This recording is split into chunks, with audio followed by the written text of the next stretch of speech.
Hello class 6। मैं हूँ रश्मि विश्वकर्मा और यह है आपकी हिंदी की क्लास।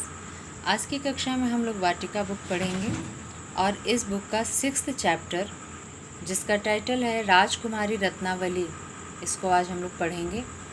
रत्नावली एक राजकुमारी थी। उनके पिता का नाम था राजा रत्न सिंह और राजा रत्न सिंह जैसलमेर के राजा थे।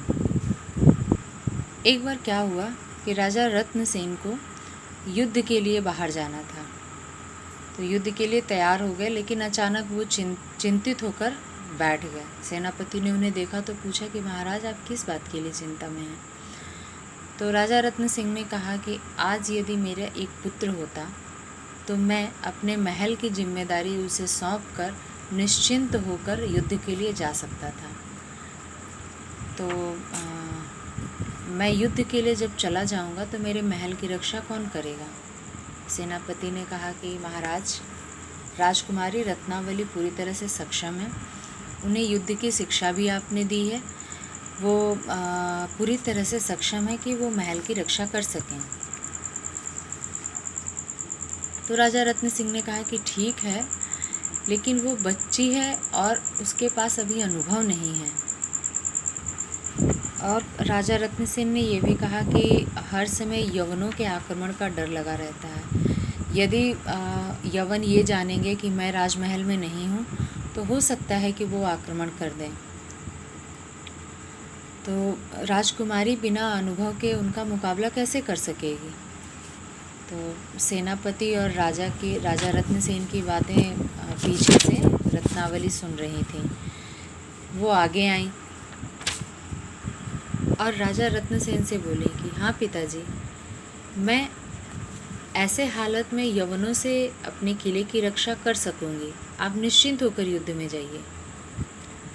अगर आप चिंतित होकर जाएंगे तो युद्ध नहीं कर पाएंगे, इसलिए आप निश्चिंत होकर युद्ध में जाइए। यहाँ की रक्षा मैं कर लूँगी और अगर कोई आएगा तो मैं उसे करारा जवाब भी दूँगी। सेनापति ने भी महाराज को समझाया।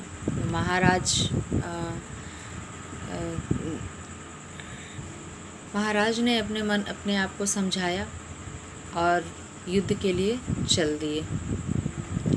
रत्नावली को कुछ ज़रूरी बातें समझाईं, उसे आशीर्वाद दिया और युद्ध के लिए चले गए। जैसे ही वो युद्ध के लिए गए तभी गुप्तचरों ने आकर राजकुमारी को सूचना दिया कि यवन सेना ने किले को घेर लिया है।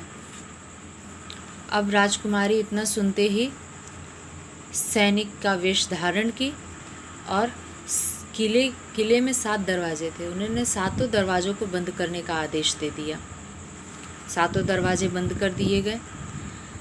अब यवन सैनिक जो थे वो किले के बिल्कुल समीप आकर आक्रमण करने लगे।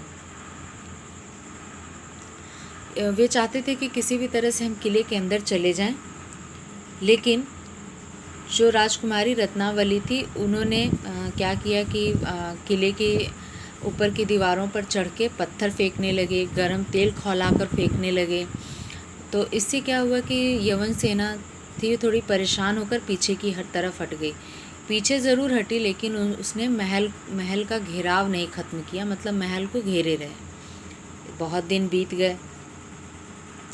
रात के समय या दिन के समय जो आक्रमण होता तो राजकुमारी रत्नावली उसको रातों रात ठीक करा लेती थी और रात और दिन कड़ा पहरा रखती थी महल की दीवारों पर, दरवाज़ों पर, जिससे कि यवन सेना अंदर ना आ सके। बच्चों, इस कहानी का शेष पार्ट मैं आपको अगले वीडियो में बताती हूँ।